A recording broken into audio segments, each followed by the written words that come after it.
Leroy, Nova York, uma cidadezinha pacata, um lugar onde a vida seguia em ritmo lento. Então, tudo mudou. Começou sutilmente. Alguns alunos do ensino médio, aparentemente saudáveis, começaram a apresentar sintomas estranhos. Tiques, tremores, surtos repentinos e incontroláveis. A princípio, foi fácil ignorar. Adolescentes, afinal, costumam ter reações dramáticas. Estresse, ansiedade, até mesmo tentativas de escapar das tarefas escolares. Essas pareciam explicações mais prováveis do que algo realmente preocupante. Mas, à medida que os dias se transformavam em semanas, um padrão assustador emergiu. Mais estudantes, aparentemente sem conexão entre si, começaram a exibir o mesmo comportamento bizarro. A enfermeira da escola ficou sobrecarregada. Pais preocupados começaram a lotar os consultórios médicos. O que havia começado como alguns casos isolados estava rapidamente se transformando em algo muito mais sério. Uma sensação de mal-estar se instalou em Leroy. Um medo crescente de que algo desconhecido e perigoso estivesse à espreita. O tempo estava passando. E o povo de Leroy estava prestes a se encontrar no centro de um mistério médico que cativaria o país inteiro. A situação em Leroy piorou rapidamente. O que começou com um punhado de estudantes agora afetava dezenas. Os sintomas também pareciam estar se intensificando. Os tiques ficaram mais pronunciados. Os surtos verbais tornaram-se mais frequentes e perturbadores. Alguns alunos desenvolveram convulsões. O medo, como um vírus em si, começou a se espalhar pela escola e pela comunidade. Pais mantinham seus filhos em casa, apavorados com o que poderia estar causando essa doença estranha. As salas de aula, antes cheias de atividade, agora estavam estranhamente vazias. Os corredores, geralmente preenchidos com a conversa e o riso dos adolescentes, ficaram em silêncio. A mídia desceu sobre Leroy, atraída pela história dos adolescentes com tiques. Os canais de notícias nacionais transmitiram imagens dos alunos afetados, seus corpos se contorcendo involuntariamente. A história se tornou uma sensação nacional, uma fonte de fascínio mórbido e crescente preocupação. A comunidade médica entrou em ação. Equipes de médicos, neurologistas e especialistas em doenças infecciosas chegaram a Leroy, determinados a encontrar a raiz do problema. Eles realizaram uma bateria de testes, exames de sangue, tomografias cerebrais, punções lombares. Eles procuraram por toxinas ambientais, agentes infecciosos, qualquer coisa que pudesse explicar o agrupamento de casos. Mas os resultados foram inconclusivos. Os testes não revelaram nada fora do comum. Não havia um denominador comum, nenhuma pista definitiva. Os médicos estavam perplexos. Eles nunca haviam encontrado nada parecido antes. A falta de respostas só alimentou a crescente sensação de pânico. Teorias, algumas mais extravagantes do que outras, começaram a circular. Seria histeria coletiva? Uma estranha toxina ambiental?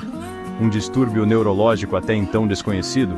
O povo de Leroy, desesperado por respostas, se agarrava a qualquer fragmento de informação, qualquer vislumbre de esperança. Enquanto as investigações médicas continuavam, alguns especialistas começaram a explorar a possibilidade de uma explicação psicológica. Poderia ser um caso de doença psicogênica em massa, também conhecida como histeria coletiva? Esse fenômeno, bem documentado ao longo da história, ocorre quando um grupo de pessoas, muitas vezes sob estresse ou ansiedade, começa a apresentar sintomas físicos semelhantes sem causa física subjacente. A ideia foi recebida com resistência por alguns. Como algo aparentemente tão real quanto tiques e convulsões poderia ser causado pela mente. Mas os defensores dessa teoria apontaram para o poder da sugestão, particularmente entre adolescentes que são altamente suscetíveis à influência social. Eles sugeriram que os casos iniciais, talvez desencadeados por estresse ou ansiedade, tivessem desencadeado uma reação em cadeia. À medida que mais alunos testemunhavam os sintomas, eles também começavam a experimentá-los, seus corpos imitando o que suas mentes percebiam como real. Seção 5. Fatores ambientais. Poderia algo em Leroy estar deixando as pessoas doentes? Embora a possibilidade de histeria coletiva tenha sido considerada, muitos em Leroy permaneceram convencidos de que algo ambiental era o culpado. Eles apontaram para a história da cidade, para um descarrilamento de trem que havia ocorrido décadas antes, derramando produtos químicos tóxicos no meio ambiente. Será que esses produtos químicos, há muito adormecidos no solo ou na água, poderiam ser responsáveis pelos sintomas dos alunos? Especialistas ambientais foram chamados para investigar. Eles testaram o ar, a água, o solo ao redor da escola e a área circundante. Novamente, os resultados foram inconclusivos. Embora alguns contaminantes ambientais tenham sido encontrados, como é comum em muitas áreas, nenhum estava presente em níveis considerados perigosos para a saúde humana. A teoria ambiental, embora convincente, carecia de evidências para apoiá-la. Seção 6. O inexplicável. Sussurros de histeria coletiva e além. Sem respostas claras das investigações médicas ou ambientais, o mistério em Leroy se aprofundou. O termo histeria coletiva tornou-se sinônimo da cidade, um rótulo que muitos moradores acharam frustrante e estigmatizante. Eles argumentaram que era muito fácil descartar o sofrimento dos alunos como tudo na cabeça deles. Eles apontaram para os sintomas físicos muito reais, a interrupção em suas vidas, o medo e a incerteza contínuos. Outros, desesperados por uma explicação, recorreram a teorias mais alternativas.